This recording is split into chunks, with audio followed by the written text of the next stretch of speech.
কৃষ্ণ খাচ্ছেন সাধারণ মানুষের সঙ্গে। গ্রামের মোড়লরা এসছেন জেরুজালেম, যেখানে যীশু খ্রিস্ট জন্মগ্রহণ করেছিলেন। তারা বলছেন উনি তো সন অফ গড, উনি তো মানব পুত্র, তো উনি এই সাদাসিধে লোকের সঙ্গে খাচ্ছেন কেন? আপনারা দেখবেন বাইবেলে পাবেন যীশু কিছু মানুষের বাড়িতে যেতেন, সাধারণ মানুষের বাড়িতে আর ভোজন করতেন। এই কথাটা যীশু খ্রিস্টর কানে গেছে। যীশু খ্রিস্ট উত্তর দিচ্ছেন, ইউ ক্যান নোট ডাউন, লিখে নিতে পারেন। যে অসম্ভব কথা বলছেন, it is the sick people who need a doctor, but those who are well don't need a doctor. বলে যারা অসুস্থ তাদের ডাক্তার দরকার হয়, যারা সুস্থ তাদের ডাক্তার লাগে না। তা জিজ্ঞাসা করলো, তাহলে আপনার বক্তব্য কি? তখন যীশু খ্রিস্ট বলছেন, my job is down here, আমার এখানে কাজ to get the sinners back to the God, পাপীদের ঈশ্বরমুখী করে তোলা, not to worry about the good man. ভালো লোকের জন্য আমার মাথা ব্যথা না। কি অপূর্ব বললেন। আর শ্রী ঠাকুর মিলিয়ে দেওয়া যায়। আর ঠাকুর বললেন, যদি সুন্দর হতে চাও তুমি বৃষ্টিকে সুন্দর দেখো। আমার একটা প্রশ্ন আছে, আহারে কোশ্চেন। আমি ঠাকুরকে হেডাই দিন দেয়ার, আমি ঠাকুরকে প্রশ্নটা করতাম, ঠাকুর আমরা সুন্দরকে তো বৃষ্টি দেখি, কত ঘন্টা নাম ধ্যান করলে আমরা বৃষ্টিকে সুন্দর দেখব, যদি একটু বলে দিতে পারো। ঠিক তো কথাটা? তাহলে যীশু খ্রিস্ট বললেন যে পাপীদের ঈশ্বরমুখী করে তোলা। আমরা ঠাকুরের কাছে এসছি। আমাকে একটা সাংবাদিক জিজ্ঞাসা করেছিলেন, এক কথায় বলতে পারেন ঠাকুরকে ভালোবাসেন কেন? In a word. আমি এক কথায় বলেছিলাম, ঠাকুরকে ভালোবেসে আমি ভীষণ ভালোবাসি।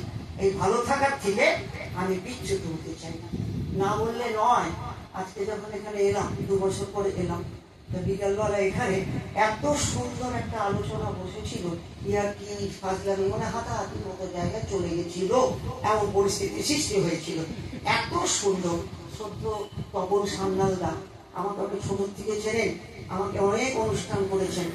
আর আমার ছোটবেলার বন্ধু, is a good friend of mind, আমার খুব ভালো বন্ধু খোকন, ও পরিচালনা করছে। আমার কি আনন্দ। রেসপেক্টের সাধন মন্ডলদা, নামগুলো আর জানি না।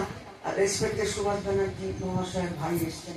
এনাদের পেয়ে আমি খুব আনন্দ পাচ্ছি। আমি কোনো বিরাট বাড়াবাড়ি করছি না। ফ্রম দ্য হার্ট আমি কথাটা বলে গেলাম। আবার হয়তো 2030 সালে আসবো, তখনও আপনাদের সঙ্গে আবার দেখা হবে। ঠাকুরকে একজন সাহেব জিজ্ঞেস করছেন, আমি কাজ করে যাচ্ছি। ঠাকুরকে বলছেন, সারাদিন কথা হয়েছে, বলছেন ঠাকুর ইংরেজিতে প্রশ্নটা করেছেন। আমি ইংরেজিতে বলছি, উত্তরটা বাংলাতেও করে দেবো। ঠাকুরকে বলছেন, tell me in a word or two, আমাকে একটা বা দুটো শব্দকে বলুন, what is the philosophy of Satsang, সৎসঙ্গের দর্শন কি? ঠাকুরের আসছে উত্তরটা। ঠাকুরের জীবনে দেখা গেছে, it has been seen in his life. তার জীবনে দেখা গেছে ঠাকুরকে কেউ কোনো প্রশ্ন করলে ঠাকুর জীবনে কাউকে বলেনি, একটু বসেন, একটু চিন্তা করি, আপনি বিকালবেলার উত্তরটা নেবেন। নেভার ইনস্ট্যান্ট রিপ্লাই, তাৎক্ষণিক উত্তর। ঠাকুর সঙ্গে সঙ্গে বললেন, বি কনসেন্ট্রিক। অপূর্ব কথা। কনসেন্ট্রিক মানে কনসেন্ট্রেশন, মানে একাগ্রতা, ওটা আলাদা। আর কনসেন্ট্রিক মানে ঠাকুর করেছেন সুকেন্দ্রিক। তাহলে বি মানে হওয়া, তাহলে তুমি সুকেন্দ্রিক হও। সাহেব বলল, আই এম স্যাটিসফাইড। আমার ইচ্ছা করে কি জানেন? আমি যদি মিলিটারিকে ম্যানেজ করে আমি যদি দিদির কাছে পৌঁছাতে পারতাম নবান্নে, আর দিল্লিতে মোদী সাহেবের কাছে পৌঁছাতে পারতাম, আমি একটা কথা বলতাম, দিদিমণি, মোদী সাহেব যা খুশি করুন, এই বি কনসেন্ট্রিক শব্দ দুটো মাথায় রেখে দেশটাকে চালান, দেশটা সুন্দর হবে। পৌঁছাতে পারবো না, কথাটা বলতেও পারবো না। আমরা কথায় কথায় দেখবেন বলি, যেটা এখন সমাজে প্রচন্ড অ্যাপ্লিকেবল, অ্যাডজাস্টমেন্ট বলে একটা কথা আছে। ভীষণ কথাটা আমরা বলি, কিরকম জানেন? অন্যভাবে নেবেন না। আমি একদিনের বড়কে শ্রদ্ধা করি। আমার বাবা ডাক্তার ছিলেন, মা হেডমিস্ট্রেস, আমি সেই পরিবারের ছেলে, কাউকে আঘাত দিয়ে কথা বলি না। আপনারা দেখবেন স্বামী স্ত্রীতে বলছে না, সঙ্গে সঙ্গে একজন দেখবেন বলবে, একটু ম্যানেজ কর, একটু অ্যাডজাস্ট কর। আমি এই কথা বলতে দাঁড়াইনি, আমি ঠাকুরের দর্শনে মিলিয়ে দিচ্ছি। এবারে কি হলো, কথাটা তোলা নিল। আপনারা তো লোকাল ট্রেনে চলে। আমি একদিন বলেছিলাম, একটা বগিতে 128 জন বসতে পারে, একটা বগিতে। কাটা সিটে কত? 3, বসে কিন্তু 4। আর লম্বা সিটেতে 7, বসে কিন্তু 9। রইল কথাটা। এবার আপনি উঠলেন, কোথা থেকে উঠলেন? যাদবপুর থেকে। উঠেই বন্ধুরা গুনে নিল, বলতো 8 জন আছে। তখন বললো, দিদি এখানে তো বসবো। সঙ্গে সঙ্গে বলে উঠলো, কোথায় আর বসবে, একটু চাপো একটু চাপো একটু চাপো, এই করে করে একটু একটু সরলো। ঢুকে কি বললো জানেন, অ্যাডজাস্টমেন্ট দিদি, আমি তো বাড়ি করে নেমে যাবো। আরে বাবা, এই অ্যাডজাস্টমেন্টটা ঘরে করতে পারি না কেন? ওটা ট্রেনে করতে পারি, ওটা 10 মিনিটের জন্য। ঘরে করতে গেলে সারাটা জীবন আমাকে অ্যাডজাস্ট করে চলতে হবে। ঠাকুর বললেন অ্যাডজাস্টমেন্ট মানে মেন বাদ দিন, এর বাদ দিন, রইল জাস্ট। জাস্ট মানে ঠিক সঠিক। আমি ফিরবো মেট্রোতে, গেলাম টিকিট কাটলাম, দাদা এই তো জাস্ট বেরিয়ে গেল, এর পরের ট্রেনটা করবো। জাস্ট মানে সঠিক, অ্যাড মানে যুক্ত হওয়া। তাহলে আমি জাস্টের সঙ্গে যুক্ত হলাম, আমার অ্যাডজাস্টমেন্টটা হলো। অঙ্ক তো পরিষ্কার। ঠাকুরের কাছে একটা চিঠি এসছে, দেবিকা তো লিখেছেন, বলছেন ঠাকুর বলে কি লিখেছে, বলে লিখেছে আপনি যেন ওকে একটু দয়া করেন। জিজ্ঞেস করছে কি লিখবো, এগুলো বইয়ে পাবেন না। বলে তুমি কোথায় শুনেছ? আমার ব্যক্তি বাবার বর থেকেও বড় মনি জেঠু, জানেন না, 94 বছর বয়স, দেবঘরে আছেন। তখন ঠাকুর বললেন, ওরে লে, ও যেন আমার একটু দয়া করে। কিরকম কথা হলো, এটাকে কি বলে জানেন? রেসিপ্রোকেট। রেসিপ্রোকেট। আমি যখন চলে যাব বলবো খোকন গুড নাইট, খোকনও বললো গুড নাইট। এটাকে বলে পারস্পরিক লেনদেন। এবার ঠাকুর জিজ্ঞাসা, আমি ঠাকুরকে দয়া করবো? তুমি স্ত্রী পুত্র পরিবার নিয়ে ভালো থাকো। ম্যাথমেটিক্স ইজ ভেরি ক্লিয়ার, অঙ্ক খুব পরিষ্কার। দয়া মানে দেখা হলো, দয়া মানে দিয়ে পাওয়া।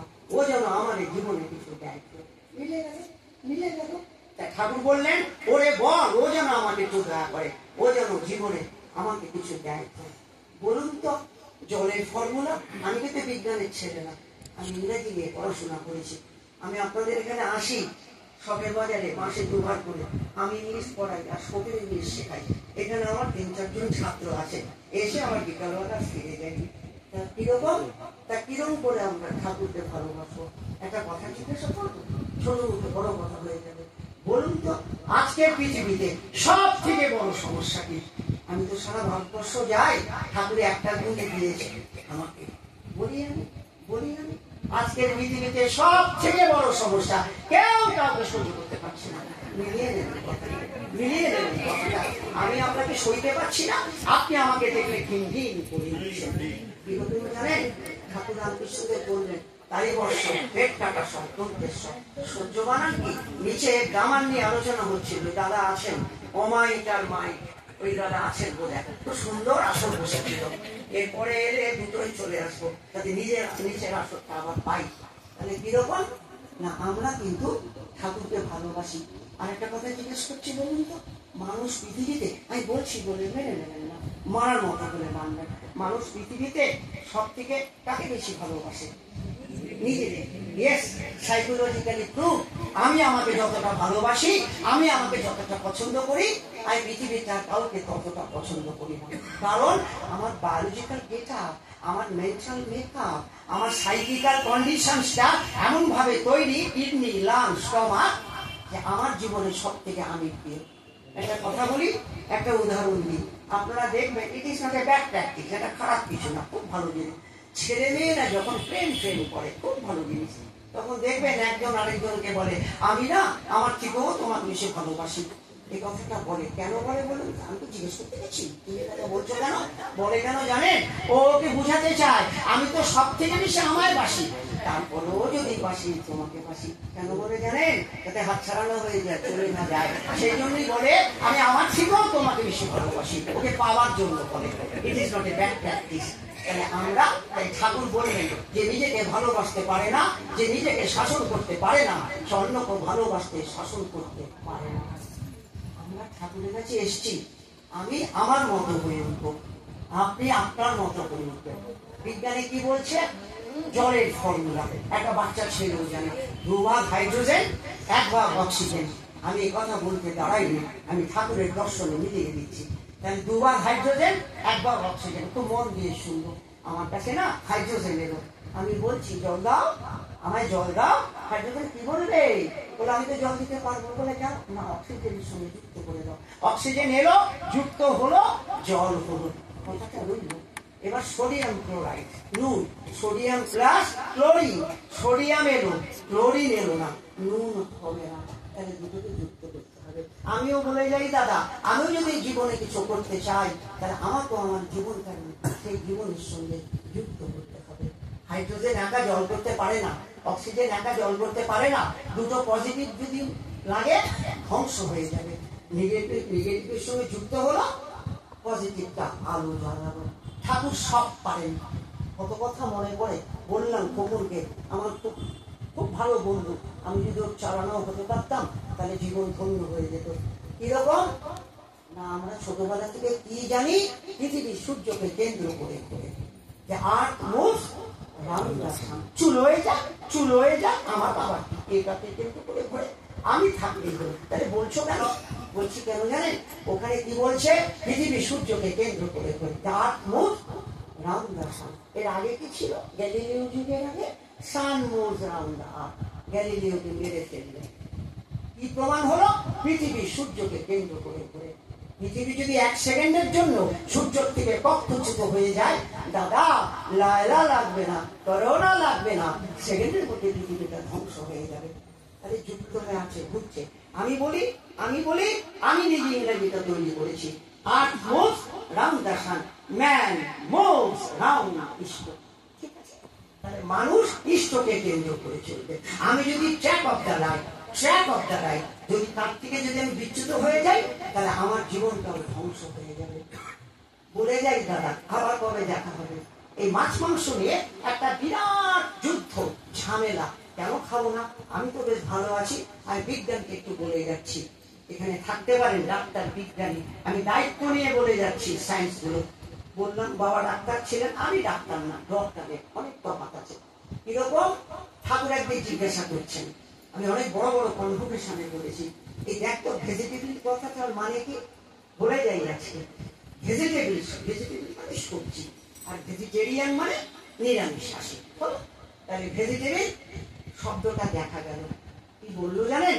ঠাকুরকে এসে বললেন, ঠাকুর টু এনলাইভেন, তো কঠিন ইংরাজি, আমি বাংলা কেটে দিচ্ছি, টু এনলাইভেন। এনলাইভেন শব্দ থেকে ভেজিটেবল শব্দটা আসছে। এনলাইভেন মানে আমার নাম্বার খোকন কাকুর কাছে, সদ্য বিশ্বের কাছে আছে, ভুল হলে আমাকে চ্যালেঞ্জ করবেন রাত্রিবেলা ফোন করে। এনলাইভেন কথাটার মানে বাড়িয়ে তোলা, জাগিয়ে তোলা। তাহলে নিরামিষ শরীরটাকে বাড়িয়ে তোলে, জাগিয়ে তোলে। আর আমিষ শব্দটা হচ্ছে অম ধাতু, মানে অম মানে রোগ, মাংস মানে রোগ, মাছ মানে রোগ, ডিম মানে রোগ। কিছু মনে করো, আমি মানা করছি না, খাবেন না। আমার বাবার কি কে খাচ্ছে খাই।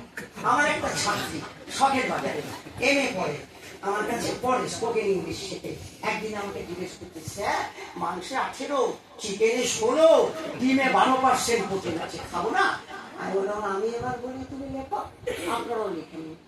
সোয়াবিনে 42 মাংসের বাবা প্রোটিন, মুসুরির ডালে 22, মুগের ডালে 24, ছানায় 26, তিল বাটায় 35, মাশরুমে 78, মাংসের বাবা বাবা বাবা প্রোটিন আছে। আমরা ওই মাছ মাংসতেই জানি দুই তিনটে খেতে হয়, জানি না কত হাই প্রোটিন আছে অন্যান্য ইয়েতে। আমি তখন মেয়েটাকে বললাম যে তুমি যদি খেতে চাও খেতে পারো, কিন্তু কোনো আর্গুমেন্টে এসো না। মাংসে হাই প্রোটিন আছে 100%, আমরা তো জানি না। মাংসে 18, মুসুরের ডালে 22, ছানায় 24, মুগের ডালে 26, তিল বাটা 35, সোয়াবিনে 42। Why should I take that flesh food? আমার আর কেন মাংস খাওয়ার দরকার আছে? দরকার নেই।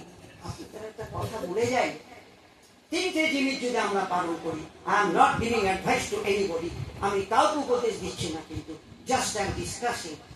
পর আমি আলোচনাটা করে যাচ্ছি। কিরকম?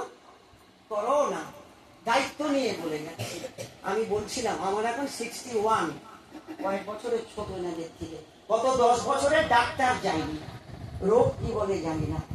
মাঝে মাঝে একটা প্যারাসিটামল কমিস খেতে হয়, সেটা প্রত্যেকেরই লাগে। একটু বেশি খাওয়া হয়ে গেলে নয় টাইমটা প্রেশার, নয় লেভেল প্রেশার, নয় কোমরের প্রেশার, এগুলো এখন বাচ্চা ছেলেটাও জানে। আমি 3টে জিনিস বলে যাচ্ছি, নাম ধ্যান, 2 নম্বর ইষ্টভীতি, আর 3 নম্বর নিরামিষ। করোনার পাওয়ার ক্ষমতা নেই আপনার বডির মধ্যে ঢুকবে। হ্যাঁ, ও ঢুকতে পারে। Corona may enter into the body. ও আপনার শরীরে ঢুকতে পারে। ঢুকে দেখবে কি জানেন? পালা পালা পালা। এটা নিরামিষ বডি, এখানে আমাদের কোনো জায়গা নেই। কটা নিরামিষ শাসির করোনা হয়েছে আমি স্ট্যাটিস্টিক্স গুলো রাখি। এক ভাইরাস, আরেক ভাইরাস, মাছ মাংস ডিম। ডিমে প্রোটিন আছে, টাইমে ছেড়ে দেবো। ডিমে প্রোটিন আছে, তুমি এটা হিসাবে। ডিমে প্রোটিন আছে, কিরকম প্রোটিন আছে? 12%। আমি জানি না, আমিও দুটো করে ডিম খেতাম। আমি তো দীক্ষা কলেজ লাইফ থেকে। বাবা ডাক্তার, একটা হাফ বয়েল, একটা কোয়ার্টার বয়েল। ডিম খাও, ডিম খাও। সাইড গুলো জানতাম না, শুনে যান আমার কাছে। অ্যাভেডিন বলে একটা বস্তু আছে, AVEDIN। এই অ্যাভেডিনটা প্রত্যেকটা ডিমের সঙ্গে 5 গ্রাম করে আপনার শরীরে ঢুকছে। জীবনে আপনি 1.5 লাখ ডিম খেয়েছেন, কথার কথা, একটা করে।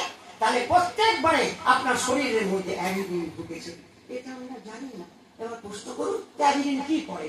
অ্যাভেডিন খেলে কি হয় জানেন? চুলকানি, শ্বাসকষ্ট, অ্যালার্জি। আপনারা দেখবেন কোলেস্টেরল যখন হয় তখন কিন্তু বলে ডাক্তাররা ডিমের কুসুম খাবে না। রুগী জিজ্ঞাসা করছে, ডাক্তারবাবু সাদা অংশটা খাবো? তবুও খাওয়া চাই, ছাড়বো এখন, সাদা অংশটা খেতে পারে। এরপরে বলবে কি জানেন? সাদা অংশটা খাবে, ডাক্তারবাবু খোসাটা খাবো? খোসায় কিছু নেই। তাহলে ডিমে প্রোটিন আছে, ডিমে অ্যাভেডিন আছে। অ্যাভেডিনটা প্রত্যেকটা ডিমের সঙ্গে ঢুকছে আর কি করছে? শ্বাসকষ্ট, অ্যালার্জি। বলুন তো, যখন কোলেস্টেরল বাড়ে ডাক্তার কি বলে?